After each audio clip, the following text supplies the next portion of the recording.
Welcome to Building the World We Want series, featuring conversations between Nobel Peace Laureates, youth, and their adult allies. Again, my name is Mary Pet Hector, and I'll be your host and youth moderator today.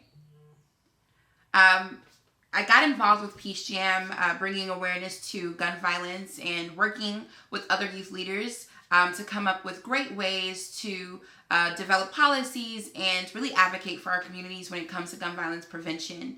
And so I wanted to give you all a little bit about myself, but today we're focusing on how to create a compassionate economy. Right now, we know that the world is hurting, and we're seeing the cracks in many of our systems through the lens of COVID-19, racial tensions, and how to treat our most vulnerable, and so much more. As youth leaders, we are concerned and are now choosing to take action daily. And that is one of the reasons why we're here today. I do want to take the time to thank some of our sponsors, the Minhas, H Family Fund, Steve Chin, and to our host, Billion Acts of Peace, a global call to action that began with Nobel Peace Laureates and youth coming together from 40 countries and creating a framework for change. Since May 2014, over 73.7 million acts of peace have been created by everyday people in 171 countries. All of these actions have taught us what is needed to bring people together to truly create change. So today we're going to meet 4 youth leaders from around the world and to hear some of the great wisdom from 3 adult allies working to create a more compassionate world, economy, and society.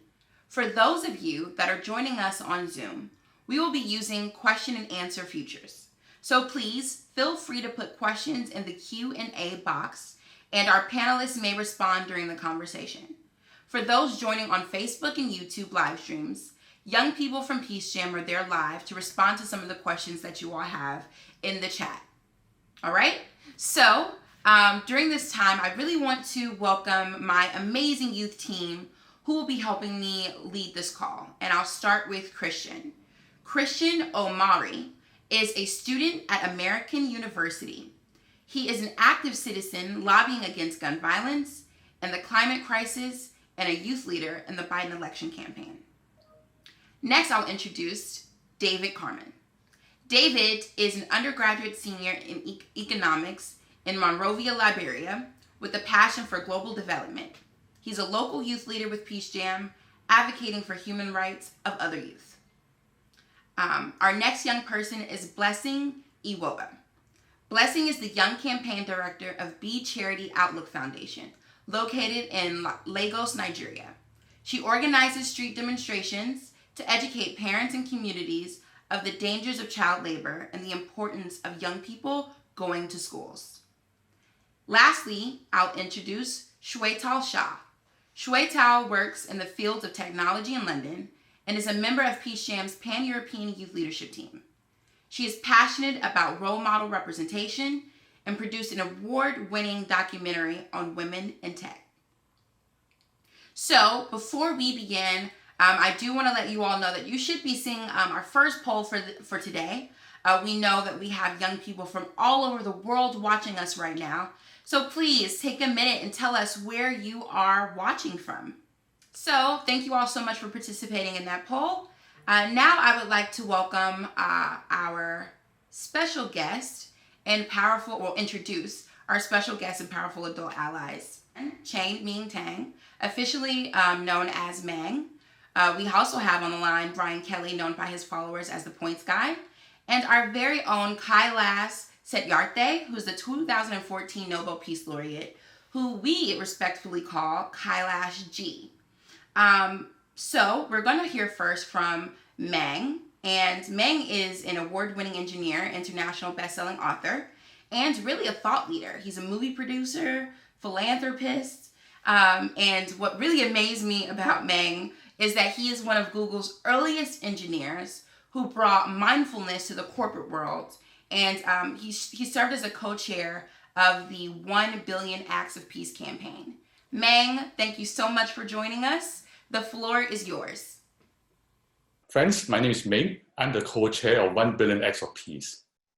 Being co-chair means that other people get to do all the real work while I get to look good. But it also means that I'm committed to supporting all of you, young people, stepping up to take lead everywhere. So it's such an honor to just be with you, because you, my friends, are going to change the world. So first, thank you. So what is a compassionate economy? Simply, a compassionate economy is one populated with compassionate agents. So imagine this. Imagine a world where decision makers practice compassion. So let's say you are a compassionate business owner, for example. You would say, I'm not going to pollute the air or poison the water because I care. I'm not going to serve any food that I will not feed my own children with. And I'm going to take care of my workers. Why? Because I care about them. Imagine that. And then imagine that you, the business owner, the compassionate business owner, is multiplied everywhere across the land. That, my friends, is how we have a compassionate economy. Therefore, the true solution to creating a compassionate economy is widespread practice of compassion in business, in government, everywhere. The only question is how? And the answer to that question is suggested or given by the great Chinese philosopher Confucius. Confucius says, 修身齐家治国平天下, which means develop yourself, harmonize your family, take care of your country, and bring peace to the world. And yes, Confucius actually said that. He actually said peace to the world. And Confucius used a very poetic Chinese phrase for the world, which is 天下, which literally means under the sky. So Confucius is saying, you develop yourself, cultivate your inner being, but not for yourself, but in order to bring peace under the sky.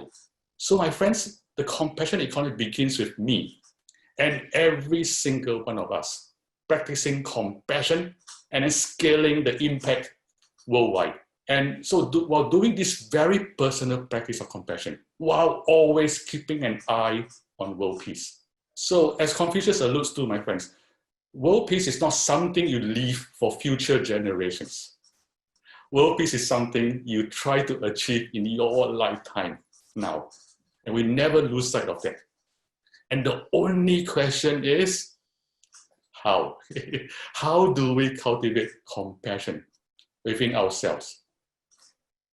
The foundation of compassion is inner joy and resilience. My friends, if you only remember one thing from my talk today, remember this, that the foundation of compassion is inner joy and resilience. Why? Because if you practice compassion, you care about people.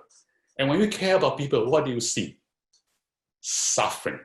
You see suffering all the time, everywhere.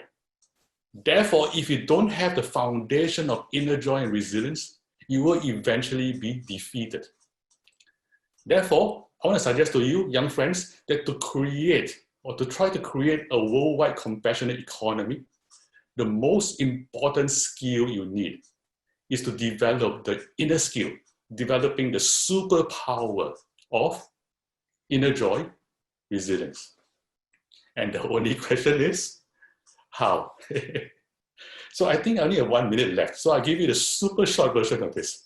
And we can go into detail in another one of these settings. The ultra short version is this, that this is a skill I learned by accident.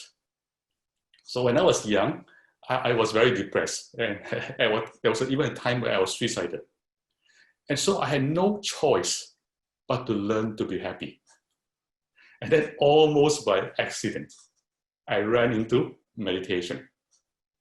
So I learned meditation, and to my astonishment, I found that when I became very good at settling my mind in the way that is total, but also gentle, the mind becomes calm and clear. And when the mind becomes calm and clear, something miraculous happens. which is joy envelops the entire mind. And afterward, it became a skill. Right? It's like, I can do this like reliably, consistently. The question is why? Why is it that when the mind is calm and clear, it is joyful? The reason it turns out is very simple. It's because the default state of the mind is joy. And therefore, when the mind goes into a calm and clear state, it returns to its default. And that is joy. Simple as that. And this inner joy enables resilience, equanimity, compassion. Those qualities are life-changing. And I know that because everything I've achieved in my life is because of those qualities. And best of all, they're all highly trainable. And in closing, my friends, I hope this is a message of hope for you. That happiness is trainable. That the inner qualities that enable your success are all trainable. And in doing that, you will succeed in a way that also builds a compassionate economy and brings about world peace. Thank you.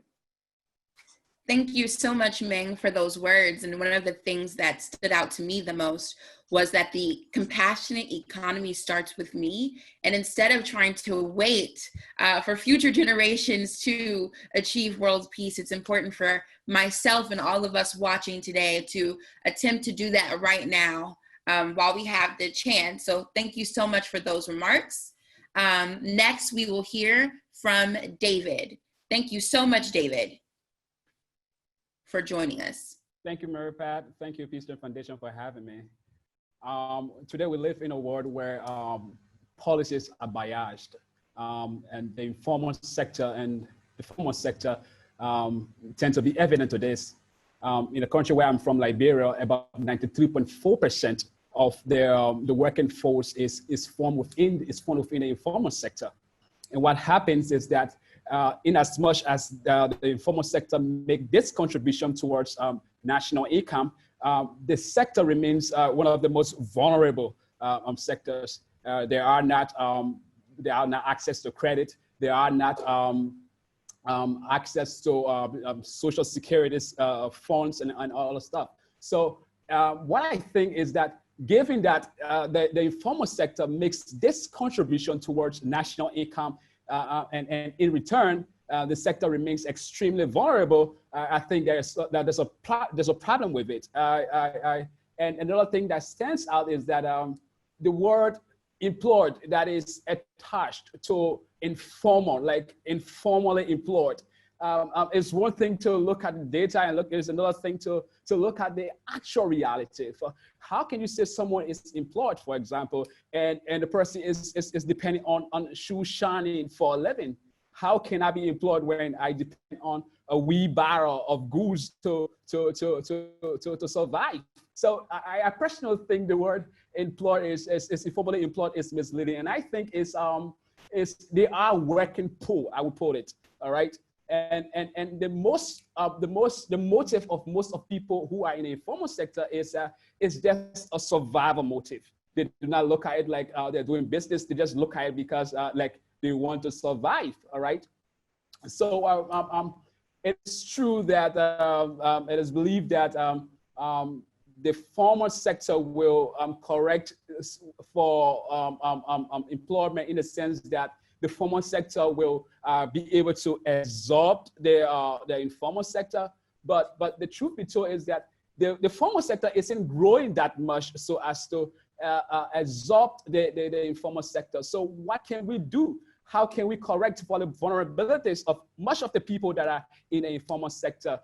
Since we know for sure that the formal sector will not easily absorb the informal sector, given that even people who are part of the informal sector in developing countries are even some of the people who are educated, but they cannot find jobs because there is a mismatch of skills and job.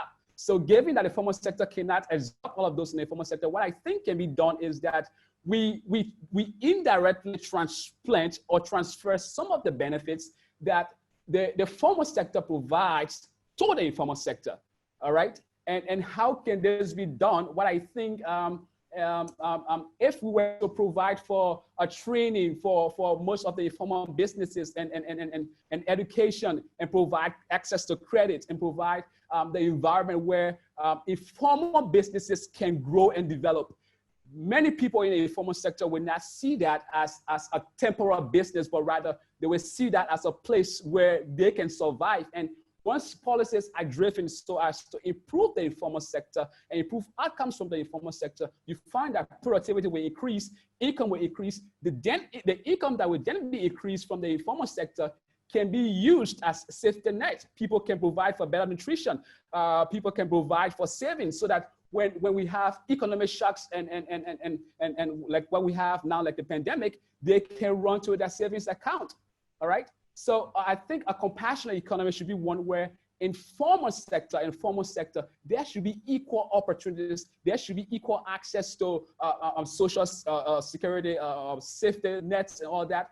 I think that's how a compassionate economy should be. So my question to Kailash will be, how can we restructure the informal sector to improve meaningful opportunities and to improve living standards?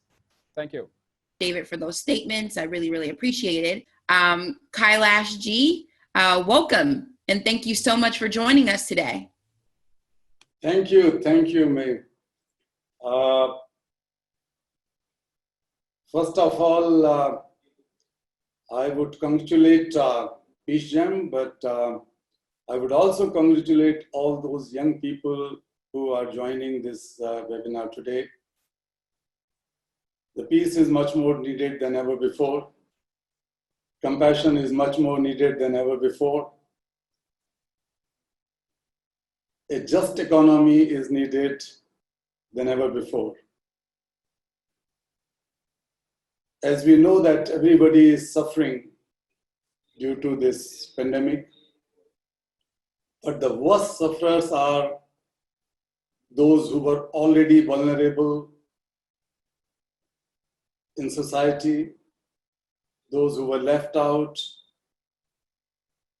poor people, people with disabilities, child laborers, trafficking victims, victims of commercial sexual abuse, indigenous people, and so on. And that gives us a chance to think that something is wrong somewhere, that why they have been marginalized and discriminated in the global economy. And that's why we have to strongly push for an economy which is driven by compassion, not just by the principles of profit and market. We have seen the results of globalization, the good side and the flip side as well. But I begin with an incident which took place a couple of weeks ago in India. And it has devastated me, and it has pained me so deeply. A 12-year-old girl who was trafficked from her village to work at a chili field as a slave laborer. I don't know when, but maybe some years ago.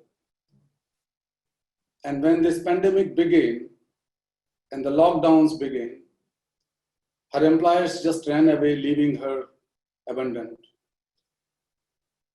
She was walking on the street. She walked all the way about 100 miles. And just before reaching to her home village, she fell down, collapsed. She did not die out of coronavirus. She died due to hunger, thirst, tiredness, heat. A 12-year-old girl, Jamalo was her name. It shows a big failure on the part of society, polity, and economy. And this is not the saga of one girl. Across the globe, we come to know that how the children who are the victims of trafficking, working as child laborers, trapped into mines in South Africa, gold mines, trapped into factories in India. Young ladies are trapped inside their small houses where they used to sell their bodies. They were in commercial sexual business, but that has made them, this pandemic has made them much more vulnerable. When we are sitting here, dear friends, I could feel that I'm sitting safely. You're also sitting safely. But do we think that why we are able to sit here like that? I have to be grateful to those who built this house, the masons, electricians, plumbers, painters, those who made the furniture. I'm grateful to them. I was having a cup of tea. I had my lunch. And I'm not only grateful to my cook, but I have to be equally grateful in that time for those who produce cereals and food and milk somewhere.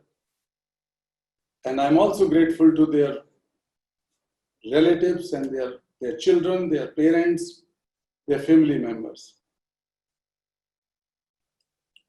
People who have been able to build their empires, big factories, big companies, I think they should also feel grateful to someone. There's a long chain of workers, consumers, board members, banks, and whatnot. And how many times we feel really deeply grateful to them. Since the morning till evening, how many times we feel grateful to Mother Earth and the air and water and light and sun and everyone. So when we are talking about compassionate economy, we are talking about creating the supply chain of gratitude. Supply chain of gratitude. The supply chain of production and market and economies are there, but I am suggesting strongly that for a compassionate economy, we have to create the supply chain of gratitude. I don't know how many minutes are left. I'm sorry I could not see my watch. But one thing I would like to just mention here, that when India attained freedom and became independent, the first Prime Minister, Nehru, went to Mahatma Gandhi, asked him, "Sir, tell me what should be the economic and political policies?" Gandhi answered, "I'm giving you a talisman. Just sit quiet and think of the last person of society, the poorest of the poor, the most vulnerable you have ever seen in your life. Think of that person. And then judge if your economy, if your politics is going to bring smile on the face, comfort on the face of that person, then you can feel that your policies are correct." So this is one parameter, one measurement. If the fruits of economy do not reach to the last person of society, I have serious questions about it. We have seen that how the inequality has grown over the years and it's growing year by year. And that has created so many problems and tensions in the world. We have also seen that we have exploited the earth and water and oceans and air and everything. So when we talk of compassion, it is very simple that the compassion is the feeling for the suffering of others as your own suffering, with a drive to take action to overcome that suffering. So that demolishes the duality between me and you. That makes us one. And that oneness is with everyone in the world. That oneness is with the entire chain of production, chain of supply, chain of consumers, and so on. So that creates a sense of moral responsibility and gratitude. And that is very much needed today. So when I say compassion, compassion can fly with two wings. One is the gratitude, another one is loving kindness. I'm not talking about mercy or pity to someone, because when you do the mercy and give someone to someone, then your hand is upper hand and the recipient's hand is down. So we have to shake hands as equal human beings, and that can come only when you start having that deep feeling of compassion with others. So we have to widen that compassion, and eventually we have to globalize compassion. We have globalized everything in the world. Market, economy, we have globalized information and technology and knowledge and education, whatnot, consumer items. This is the right time to globalize compassion. And that is possible when we start practicing the loving kindness with other people, as well as the sense of gratitude for everyone around us, because we cannot survive without the sacrifice, the hard work of so many people around us. So dear friends, peace is possible, peace is inevitable, there is no substitute to peace. And the way for a sustainable peace starts from compassion. All the religions in the world started from someone's compassion. All the revolutions in the world sparked out of compassion of some people or someone. And compassion need not to borrow from others. It is inside each one of us. We are just confining itself to our own siblings or the close ones. This is the time to enlarge that circle. God can never be, if we believe in God, God can never be so meager that it is giving just the drops of compassion in our heart. It has given the ocean of compassion. And we have to believe in that, and we have to practice it. Thank you so much. Thank you so much, Kailash ji. And I want to say that I was 15 years old when I learned about the work that you do, and you received the Nobel Peace Prize. And so it's an honor for me to be here and to hear from you. I'll also like to highlight something that Kailash ji said. I hope you all are sitting here watching with your pens and paper, because we're getting so much knowledge from these amazing people. But one thing that stood out to me the most was we have to be compassionate when it comes to the suffering of others, not just ourselves. And we must widen and globalize compassion. And I know for a fact that that is something that I have been working on and thinking about here in the United States of America, specifically when it comes to COVID-19. COVID-19 in this country has really amplified many racial and other inequalities facing many citizens here. And I think about the compassionate economy and a lot of our corporations, and what citizens at the bottom of those corporations had to deal with when it came to COVID-19 and some of the resources that they lacked. And it really just showed us a lot of different issues and highlighted a lot of different issues. So I really want to thank you for that. Now I want to welcome Christian, who is going to share with us today. Christian? Sure. Thank you, Mary Pat. And I just wanted to thank Kailash. I really resonated with his anecdote about the founding of the Republic of India, and the promise, the great promise that came with the founding of that republic, but also kind of paradoxically, right, the tragedy that we saw with the partition of the Indian subcontinent. So that was a really poignant and powerful anecdote. So thank you, Kailash, for sharing that. And I do see a nexus with what Meng has brought forward to us today, in talking about the importance of mindfulness. I don't think that mindfulness is discordant or unrelated to what we are discussing today. I think it's very fundamental, and I appreciated the invocation of Confucian principles. I think that it's not just Sino-Indian principles that I think like the Dharmic faiths and the faiths of the Middle Kingdom and China, that definitely have relevance, but I think it's universal. The Abrahamic faiths and, all of our, collective spiritualities, I think definitely have a role to play in serving as a lodestar for how we really predicate our economies. So with that, I would like to, really raise just a fundamental issue with our current global order. We have seen in the United States in particular, with the COVID pandemic, we've seen, the failures of our current, economic system. We've seen how racialized the dynamics are of economics in this country, of economic planning, of economic policy, due to this pandemic especially, and how that really serves as a hindrance to access for so many, especially communities of color and historically marginalized and underrepresented communities. And it's not just the United States. You see it in other, societies where you've seen the implications, the long-standing and still very visceral implications of, centuries-long systems of oppression, colonialism and racism. You see it in countries like Brazil, which had slavery until, the 1880s, and, countries around, around the world.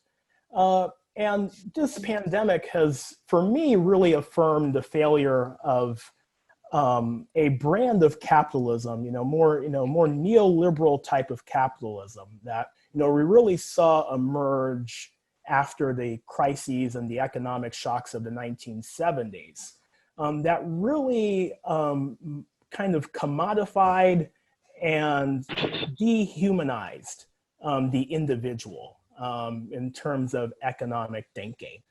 We've lost the fundamental dignity of the human person in terms of how we framed economic policy that, was really seen with the Universal Declaration of Human Rights and the UN Charter and other, foundational documents that emerged from the ashes of World War II. We saw a deviation from a more humanistic economic model and a transition towards a neoliberalized economic model that seemed to put the multinational corporation and the corporate entity above the fundamental dignity of each human being, regardless of their race or creed or their race, creed, or underdefining characteristic. So with that, with this reality that we face, with neoliberal capitalism, a capitalism that, dehumanizes the individual person, that, disavows individual agency, and the innate, dignity, and, the innate just power that we as humans have, just beyond, ergonomics and utility, just as, children, God's children, or, whoever deity, you subscribe to, or, with that, just how, we're basically at a point here, we're at a precipice, as a global order. Is a compassionate economy, our aspiration for a compassionate economy, compatible with our current, system of capitalism? I know it's a convoluted question, but is it really compatible? Or is compassionate, a compassionate economic model just mutually exclusive with our current, system of capitalism? So thank you very much. Shall I say something about that? Do we have time for that?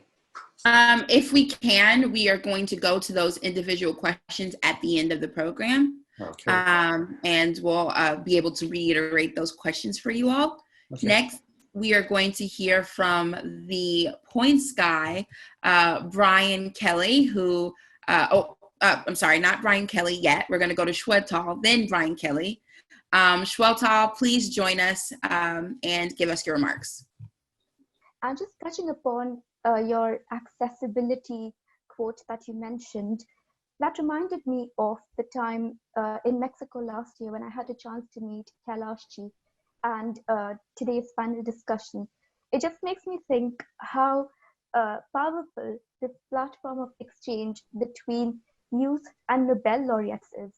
So in my talk today, I'm going to be focusing on how youth can join hands with corporate organizations and make them our allies to work towards crafting a compassionate economy.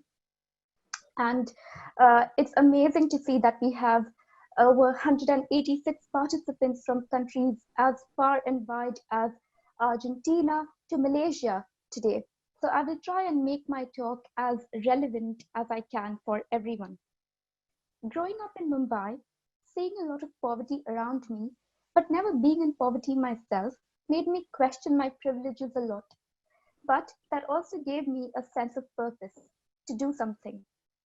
And I personally believe that having this sense of purpose and passion to give back to society goes a long way towards creating compassionate people who work towards creating a compassionate economy.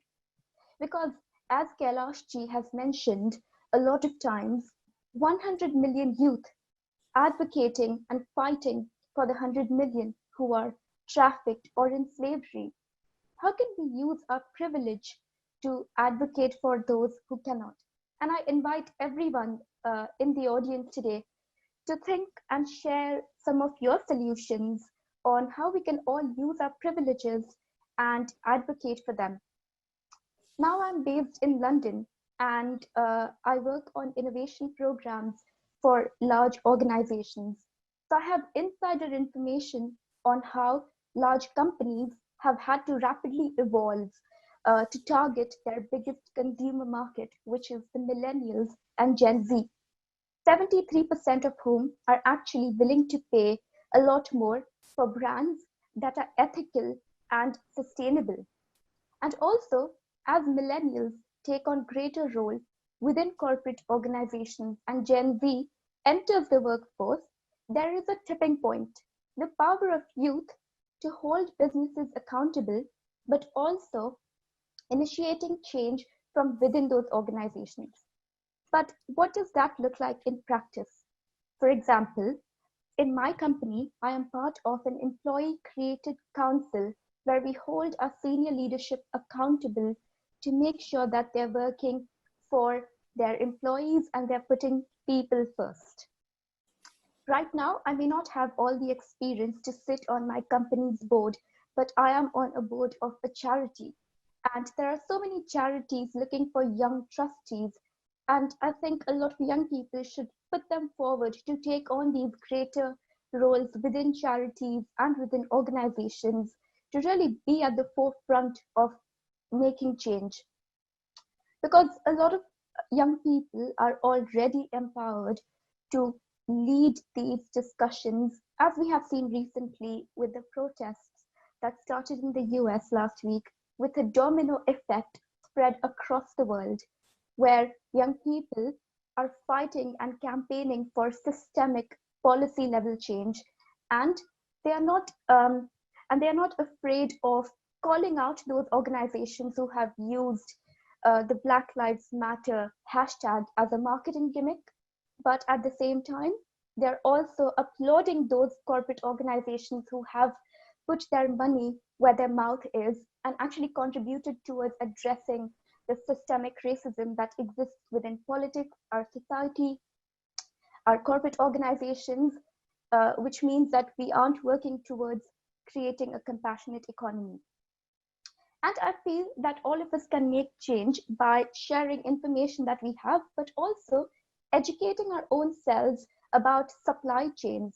Because as much as it is important to hold corporate organizations accountable for their business practices, it is equally important to be intentional about our own consumption habits. So as I end my talk, I'm going to be sharing some tools and resources with the audience that can help you calculate your carbon footprint, your plastic footprint, and also calculate different brands and their sustainability.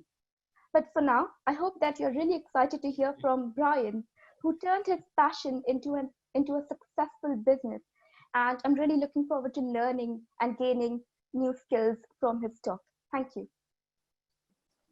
Thank you so much for that introduction and that incredible talk. I am just blown away today So many thanks, Mary Pat, for your leadership and leading this panel, for so many youth who showed up today. I love seeing so many participants. And as Shweta mentioned, today, if there's one thing you get from me, it's let your passion drive everything that you do. And through your passion, let it drive your compassion. And I'll give you a couple examples of how I have done that in my life, and how my company has grown dramatically. The more I give, the more I have gotten in my life. And I think more and more business owners need to embrace that and understand that you can grow your business by giving back to communities. And I just want to say, in terms of passions, Christian, you are so talented. I could listen to you read the dictionary. So I hope continue chasing your passions. You're such a talented orator. If you start a podcast, you probably already have one. I will be your first listener. So if I could just, I thank you effusively for those words of praise. I need to, you should start a podcast on vocabulary. You really have a way with words. And also, business leaders, we all have power. Actually, even before I get in, I want to say, as a white American male of privilege, I saw 50% of our participants today are abroad. And if you're wondering what is happening in America today, I don't blame you, because we're asking ourselves the same question. But to be very clear, I believe Black Lives Matter. My company believes that we don't just post about it for our brand. I'm very proud. We're going to be changing the way we recruit. We are a website with a lot of different journalists. So in order to bring more Black voices into media to hire, we need to create the next generation. So yesterday we announced a partnership with the National Association of Black Journalists. We donate $100,000 to scholarships. Young people these days have been triply hit by the economy, by COVID, and by racism. So we believe it's the very first step. It is not they check a box and we're done, but I want to let you all know that we are a part of this fight, me personally and my company.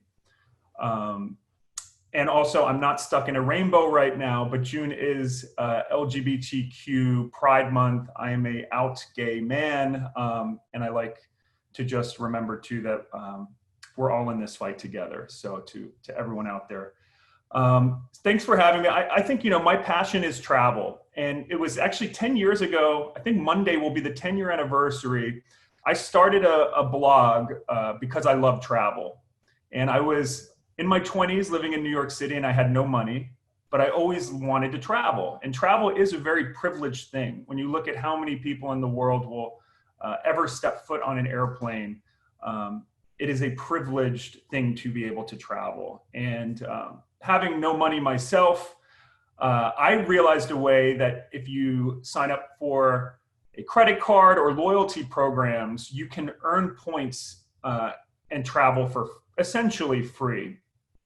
And I started a blog 10 years ago this week, and people said, Brian, that's silly. No one is going to read a blog about points or travel. But I was passionate about it, and it was never to make money. It was just I wanted to share information because I was able to experience new cultures. And I firmly believe that the more people travel, the better people they become. Travel breaks down cultural barriers, and it makes us think that we're all one human race. And this is what I've learned through Peace Jam, the universal language of peace and love, whether you're in South Africa, like in this photo when we were there with my employees helping paint one of the hardest hit townships in Cape Town. We painted it bright. Or whether we're with Rigoberta Menchú in Guatemala, or with Kailash in Ghana. I have had the most incredible experiences traveling around the world to meet peace jammers. But it became very clear to me that in order for sustainable impact, this couldn't just be Brian's charity. Oh, our boss, Brian, he likes Peace Jam, so this is the Brian show, so to speak. I think it's very important that as leaders, we not make it about us. So in order to make a compassionate company, you need to bring others in. And what's the one thing that people love at the Point Sky? It's travel. So just to get, it's been 10 years since that first blog post. We've had over 1 billion visitors to this little website that people said, no one's going to read that. You can't do that. And we've have over 100 employees now. We're in the United Kingdom, and we're going to expand globally over the next 10 years. So I'm very excited. But in order for Peace Jam to be sustainable, it was important for me to bring my employees along for the ride. So many of them may have said, okay, I kind of want to go to Cape Town. I've always wanted to go there. And, if I have to do this Peace Jam thing, I'm sure deep down there were some people who thought that, well, I want the free trip. And well, over the years, we've brought a majority of our employees we support Peace Jam in Guatemala, Ghana, Liberia, South Africa, East Timor. We've worked with in India as well in supporting. So we get to bring our employees, and they don't get a free trip. Oh no, I put them to work. We do workshops, we do social media, and I can tell you my employees, we always do a survey after these trips. And not only is it incredible, I see the change in my employees. And not only that, my employees have now taken it to the next level. And I think as a leader, we have to understand, once again, it's not about us. And my employees have now started, we had a TPG Fellows program where we saw a problem in that the best Peace Jammers in countries whose families didn't have the money to send them to university. I remember looking and just saying, you're going to be the next Supreme Court justice, but you need an education. So we started the TPG Fellows program as a way to support Peace Jammers, the top Peace Jammers who gave back to their communities. So my employees are now the ones that interview and help get the fellows, but not only that, they've started their own mentorship program, because paying for someone's university is just one step in an education. So I'm so proud of my employees that have now taken this on, and they meet with our TPG fellows, and it's now a program that has taken on a life of its own. So at the Point Sky, travel is what we love. And in pursuing our passion, I firmly believe we've become a more compassionate company. And that's what I'll just leave with all of you today. Whatever it is that gets you excited inside, pursue it. And through that, and it doesn't have to be something huge, just follow your small passions. And even when people say, you can't do that, actually, especially when people say, you can't do that, that's never been done before, that's when you know you're onto something. So keep doing what you love, and in turn will make the world a more compassionate place. And I do want to end with a thank you. Travel is still one of my passions, and this past December, I went to India and got to spend time at Bal Ashram, which is Kailashji's ashram in India, and it was one of the most incredible experiences of my life. The love that emanates from the kids that Kailash are a part of Kailash's family. I just want to say, Kailashi, thank you for opening up your family and home to me, and that was the best Christmas gift I've ever received in my life. Thank you. So really quickly, I wanted to just thank Brian for those statements. I will say, as an African-American woman in the United States of America, I have seen influencers who are afraid to say Black Lives Matter for the sake of their brand. And I have seen corporations and organizations in which I've worked with for years not say Black Lives Matter. And it hurt me. And so I want to say thank you for your bravery, for doing what's right, and for standing what's right. And just say that I appreciate you, as I'm sure the many people watching from across the world do as well. I do want to go ahead and go to the questions that both Christian and David had for both Meng and Kailash. I do want to reiterate Christian's question for Meng. Meng, Christian's question was, is a compassionate economy compatible with the current system of capitalism? So I think the answer is yes. Based on a very important insight, which Brian has so brilliantly alluded to, which is that you can do well by doing good. So it's an example of just a baker, right? A baker does well because he provides delicious bread at good prices with high quality ingredients. This is fresh, right? So he does good for his community because community gets food, and he does well for himself. And in another example, I can give you an example from Google. So in the early days when I joined, that was like about 20 years ago, but when even I was young, we were all very, what's the word, idealistic, right? So we all joined Google thinking we're going to change the world and we're going to like do good for the world. Right? And because we're so idealistic, kind of to an extreme, we didn't think of making money. And so our principle at the time was, let's serve the user and then money will come. It's magical somehow. And it turns out that was a good thing to do. So I'll give you an example. Example was when we try to like release a change, right? We always ask ourselves, is this good for the user or not? Does it make us money or not? And if it's good for the user, I mean, it makes money, but it's not good for the user, then let's not do it. And the example is this, is advertising. So we had this website on that does search. And then we ask ourselves, okay, how do we make money? Now let's do advertising. But we all hated advertising. So we came to a conclusion. Let's do this. Let's put ads that is only useful to the users, because all we're trying to do is serve the users. If it's not useful, we don't put it on, even though we make money. So we did it again out of idealistic reasons. But it turns out, if once we did that, we make even more money because the ads are relevant and people click on it. So this is one of the examples where doing good is good for business. So that's the key insight. Doing good can be good for business. However, there are two other things that are needed in addition to that to make that work. The first, again, is something Brian just alluded to, which is a culture of service. So not just that, okay, we know we can make money by doing good. Also, there's a culture that we are here primarily to serve the world. And by the way, we make money on the way there. And everything Brian just said, that was perfect. That's one. There's another thing that is needed.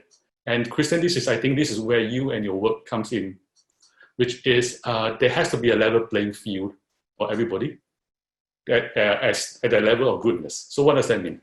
So let's again take the example of a bakery. So there's this guy, he's a good baker. He's trying to give the best ingredients, the freshest thing and so on. And then the guy next door opens up and he's not a good guy.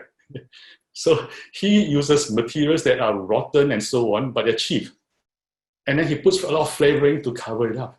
So he provides cheap bread that he knows is poisonous, that he will not serve his kids.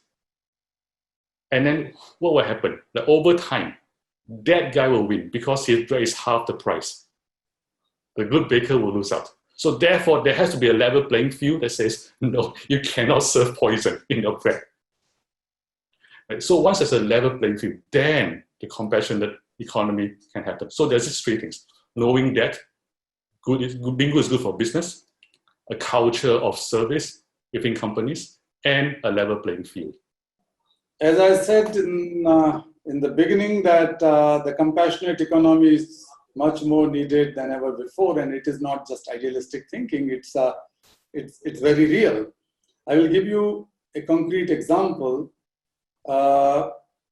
Considering that the key lies in the hands of consumers in the market economy, and consumers do have a soul, they have heart. If we are able to approach them, they can create a strong demand for the goods which are produced in fair conditions. No child labor, no slave labor, no forced labor, no trafficked ones, and so on. I have launched the first ever consumers campaign some years ago to demand for a carpet rug, which is completely guaranteed free of child labor, forced labor, slavery. Many people laughed at me and said that, Kailash, why the consumers will care for it? Why the companies will care for it? Why they will go for it if they are able to make huge money by employing children instead of adult people? But I started this in Germany and then United States, and let me tell you that not only the consumers, but the politicians, senators, including Senator Harkin at the Capitol Hill, joined hands together, and we were able to launch a massive campaign. And that has resulted in concrete things. One is that we were able to create the first ever social voluntary labeling mechanism, which is now known as Good Week, in the rugs produced in India, Pakistan, and Nepal. These three countries used to have at least 1 million children literally in slavery, according to United States Labor Department back in late 90s or so. That number has gone down to hardly 200,000 now, according to the same source. So at least 800,000 lesser number of children are working in the industry. A large section of industry was sensitized and they joined hands together. So on one hand, we were able to sensitize consumers and ignite the compassion in them with the strong stories, good examples, not just sensational things, but concrete realities and some solutions, not just raising the problems, but the solution lied in this whole labeling, certification and monitoring mechanism, and that worked well.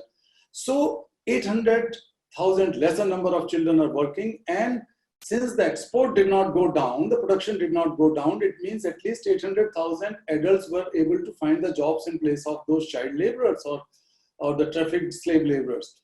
And I have been saying that this cannot be confined. If the consumers become, and the society as whole, not the whole society, but few meaningful people, concerned people become more sensitive about such issues and ignite the compassion, then it is not going to remain confined to rugs alone. It can be expanded. And then we have seen the results in football, the soccer ball and other sporting goods industry in Pakistan, India and other places. FIFA joined hands together and announced that they are not going to allow forced labor and child labor. In chocolate industry, we see in Ivory Coast and Ghana that how there was pressure on the companies on one hand, but also the consumers were sensitized in the States and everywhere. So I would say that it is possible. And that is the reason somebody has asked the question about, I think, Shweta, about 100 million campaign. So 100 million campaign is the campaign of young people to raise the issues of young people and be the champions, problem solvers and leaders to find solutions to their problems, including child labor, slavery, trafficking. So safe, educated and free childhood for every child is possible through the youth mobilization.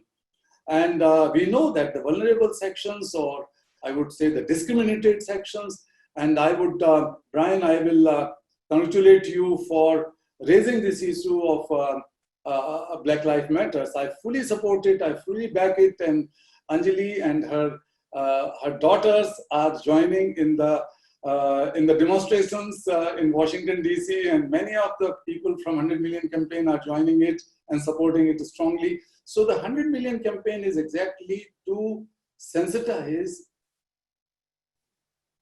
consumers as well to be more responsible consumers. We don't want to harm the industry. We wanted to build the friendship and allies with them to find the solution. Our enemy is slavery and child labor. Our enemy is not the companies. So we are trying to sensitize them as well. So it works very well. I have given you concrete examples. Well, thank you so much, Kailash. I wanted to go back and highlight Shweta's question, which is, how can we use our privilege to advocate for those who cannot? And I wanted to bring back on Blessing because I know her comments We're basically going to answer that question. So, Blessing? Okay, thank you very much for having me once more again. Sorry, I was having some network issues, but I'm back. Um, First of all, I had to say a compassionate economy is what we are all about, more especially in Nigeria. I must say is a very difficult time due to the COVID-19. But then I want to say something. First of all, growing up in my environment and my community is very, very difficult because I had such a very unpleasant childhood. But then that changed the mindset I have and how I see the society and the economy. But then education gave me a second life to think and how to give back to the society which has given to me. The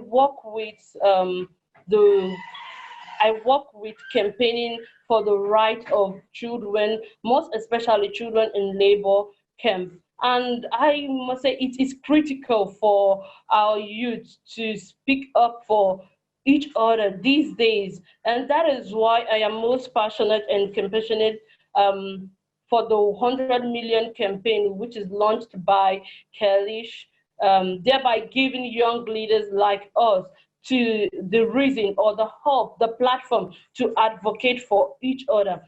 100 million campaign has enabled young youth leaders like us to say no to child labor, no to child slavery, no to child trafficking, and to give justice for every child across the nation, across the globe, to be free and safe and educated. And that is why I would love to use this opportunity and the platform to invite everyone by next week, which is June 12th, to mark the International Day Against Child Labor. Would like to invite every one of you to join the campaign against child labor, because that is actually what I believe and that is what I actually fight for. And I'm thanking Kalish for giving young leaders like us in Nigeria, in Africa, in the globe to stand up and campaign for the right of children and to say no to child labor, but yes to education. Thank you very much. Thank you very much, Blessing. And I wanted to see, did anyone else want to answer Shweta's question? On the panel, any of our other panelists? If not, Kailash, I wanted to go back to David's question, which is how can we restructure the informal sector to provide more meaningful opportunities for those who work and that are in that growing sector to improve living standards and access to education?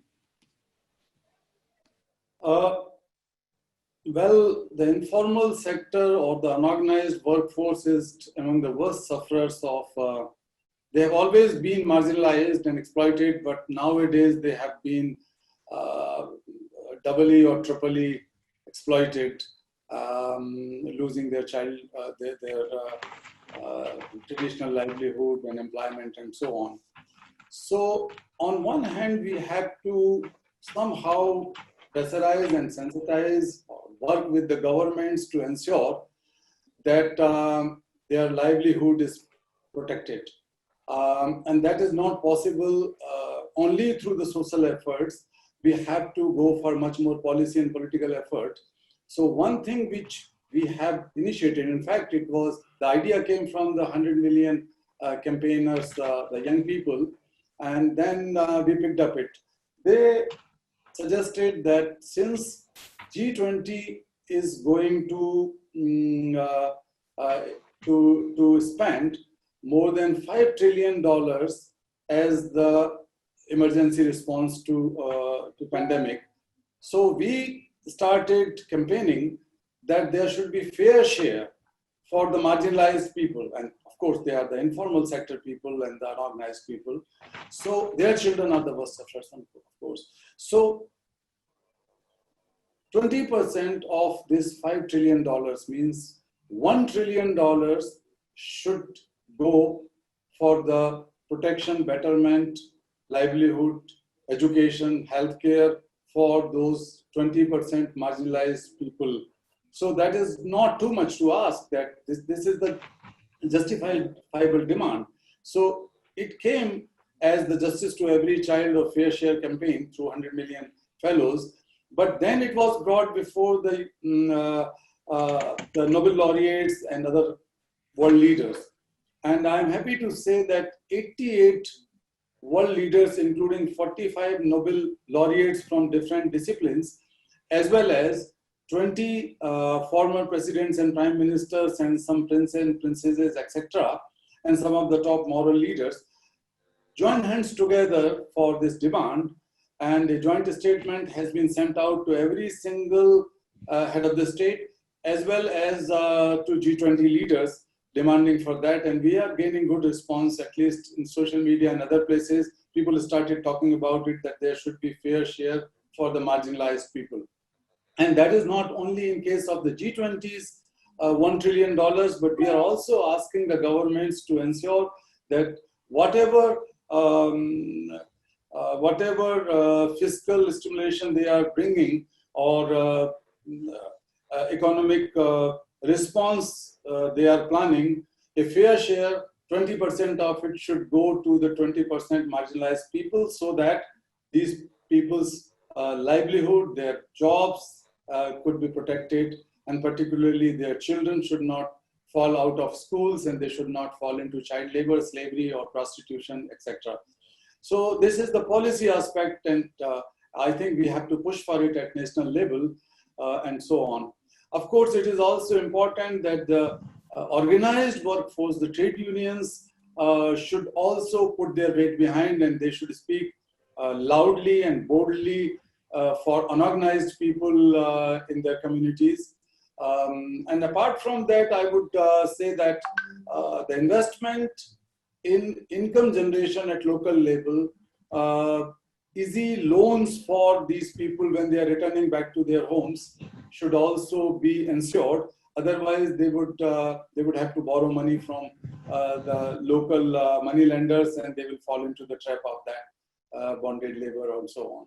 So these kind of efforts have to be made at every level, from the ground to the international level and national level. But most important thing is the engagement of young people, because no voice is louder than the voices of young people in any case, and this is the right case that they should demand for everyone. Thank you so much, Kailash Ji. I do have a question for the points guy, Brian Kelly, from our live stream, and that question is, how can companies in the US create a sustainable and scalable solution for those with the least? I think that's a great question. I think as a leader of a company, I think the important thing is, leadership does have to come from the top, but I think companies should build into their corporate structure ways for all of their employees to voice the communities that they want to help. I think every company should look at the target audience and see how they can weave in their product or their service to help others.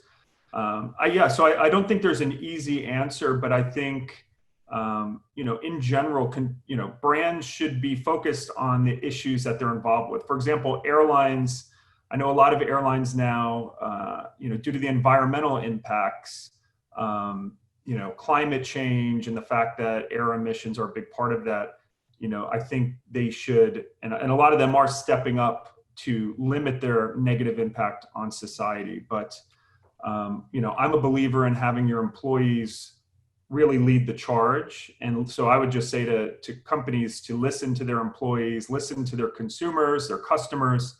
As a leader, I am, reading our emails every day and comments on Instagram and getting a pulse of where we're adding value and where we might be a part of the problem. And I think for companies, start with where you're a part of the problem, whether that's child labor, climate issues, and not be afraid. I think a lot of companies are afraid to make a stand in general for making someone mad. Actually, while we were on this call, I actually just got an email from someone saying, unsubscribe me to your list. Let me know when you'll be donating to the National Association of White Journalists, ! Please unsubscribe me. And that I did, we're not every company, we're not going to be for everyone. So it's a tough answer, but I think just listening to your employees and listening to your customers and not being afraid to make a stand is a great place to start. Absolutely. Thank you so much. And, that is also what we should begin to do as compassionate consumers. And so I want to thank you for that and those statements. I'll open up the floor for some of our closing remarks and comments from not only our adult allies joining us on the call, but also our young people. And as we do those closing remarks, I know some of our viewers will see a engagement poll pop up. Please participate in that engagement poll. And Brian, while you're on the screen, I'll let you start with the closing remarks. I don't want to take too much time. We've got Kailashji and Meng. And by the way, Meng is also, he has tremendous power still at Google, and he was the key supporter in getting Google on board with Billion Acts of Peace. And I will just end with, we all have a lot more power than we realize. You don't need to be the CEO of a company or a Nobel Peace Prize winner. We all have power.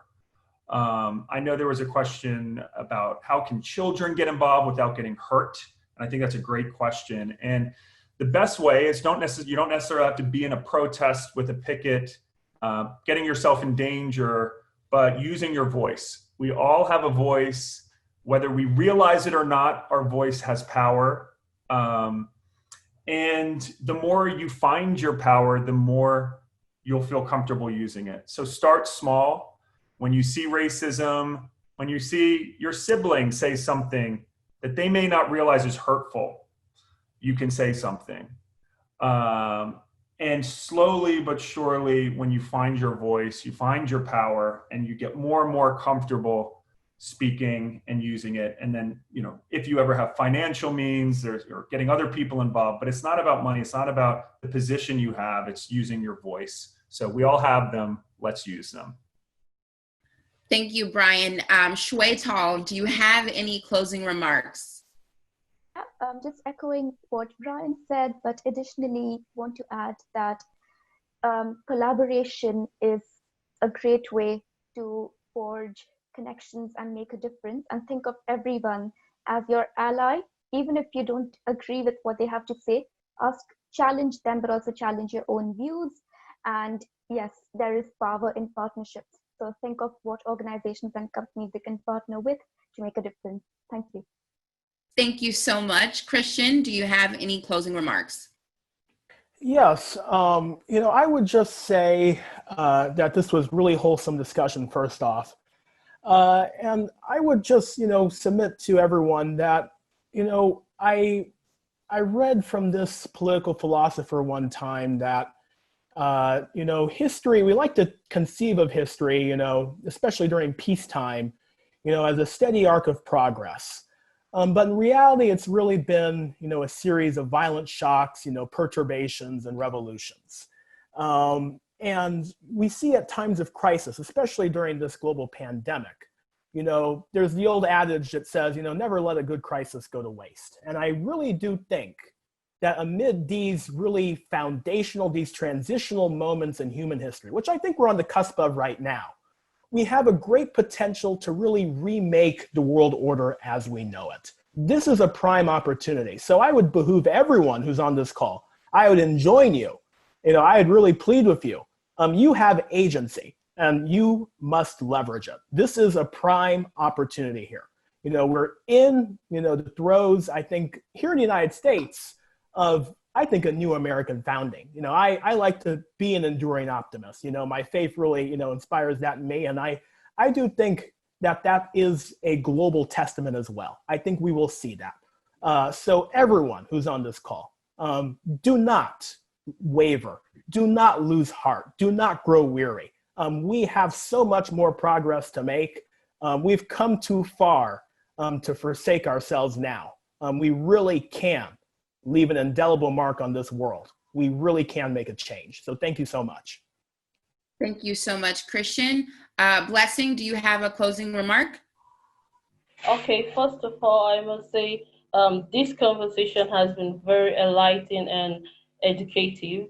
And like Meg said, collaboration and partnership is one of the great ways to grow and increase and also lend your voice to the society. So I must say it has been an honor. I've learned a lot, and I'll have to go back and put all I've learned and realize to the society. And I must say thank you very much for inviting me here, and I look forward to much more conversation in the future. Thank you very much. Thank you very much, David. Do you have any closing remarks? Quickly, I just want to thank Kaliash for making things clearer on the issue of the informal sector, improving outcomes in the informal sector. And also, I would just like to admonish a lot of young people out there that the future rests on us, and it's up to us to create the future we want. And a compassionate economy is one that where if we ensure for a compassionate economy, everyone can be better off regardless of who you are or what you do or your economic status. Thank you very much. Thank you. Meng, please join us for closing remarks. I want to share one quote. This is one sentence. It aligns perfectly with what Christian just said. And the quote is this: what is difficult takes a long time, and what's impossible happens overnight. Example, something that happened overnight was the collapse of the Berlin Wall. So my friends, if you're doing something that is impossible, know that you will succeed overnight.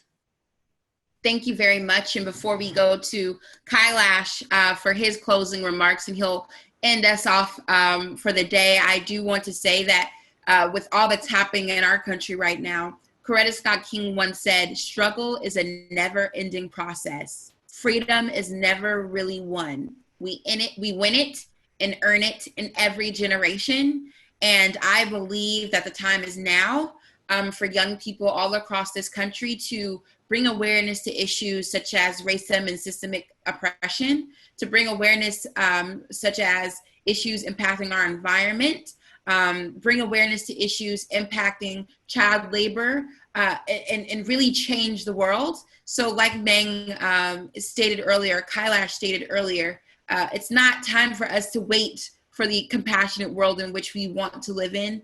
It's time for us to do that now. And I believe that we are in the right generation and we have the right young people who are willing to change the world and do that. Kailash Ji, please give us your closing remarks. Thank you, and thank you, everyone. It is really my privilege, and I'm humbled to listen to everyone, especially the young people, and you, Mary. Thank you. I would think that in these difficult times, we should go for a four-pronged approach.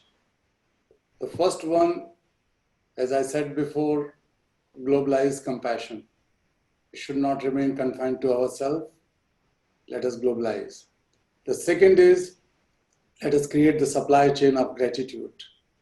And then it will create a sense of belongingness to each other and a humility and kindness. The third thing is that we are living in a world where we talk of and use the Internet of Things. Let us think of creating an Internet of responsibility, because we have to learn that we are all now sitting in one boat, and that is the COVID-19. So the interdependency creates the sense of mutual responsibility, and let us build that Internet of mutual responsibilities. And fourthly, we have to learn to be more patient, but we have to see that how we can accommodate each other's viewpoints and how we can live together. So that is very much needed, and we can create a universe of that patience. And finally, I would sum up with a story in a half minute. There was a heavy fire broken out in jungle. All animals were leaving the jungle, rushing for a safer place, including King Lion. And Lion noticed that there was a tiny hummingbird flying straight towards the flames, towards fire. And he shouted, "What are you doing? Killing yourself?" She said, "No, sir. I am going to extinguish this fire." And he asked, "How come?" She replied, "Sir, look at my beak. I am carrying a drop of water.